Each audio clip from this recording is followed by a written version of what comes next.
Hi, I'm Scott Wilson at Forward Networks. I'm here today to show you the power of our mathematical model and help you anticipate changes in your environment. Let's take a look. So if we had users in our San Jose office that were either coming in to an application across the MPLS core into a data center, or they were coming in via VPN.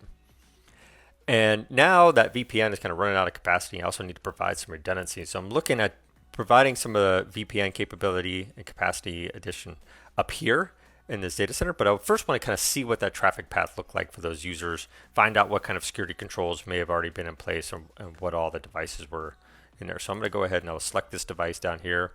I'll say traffic from here, and we'll see what it looks like going to this web app private VIP on port HTTPS and see traffic that's being delivered. So this gives me a quick visual representation of that path. I get the day in the life of the packet here.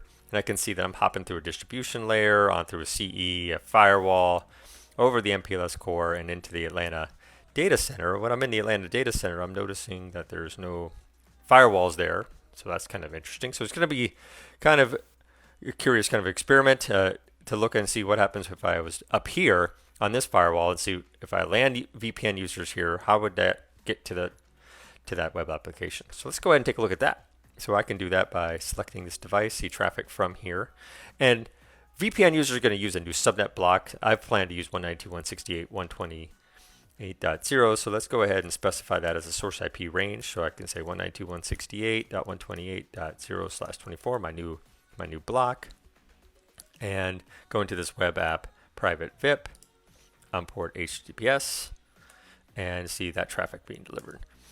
So now, really quick with our mathematical model, we're able to anticipate what that would look like in the environment. I could specify the device, I can specify source IP, a destination IP again here, and I can see the day in the life of that packet zoomed in real close. And if I wanted to, I can kind of dig in and see what is this firewall doing and why is it doing what it's doing.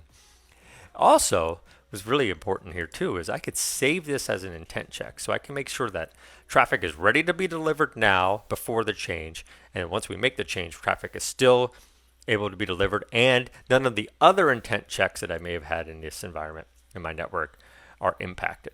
And thanks for your time.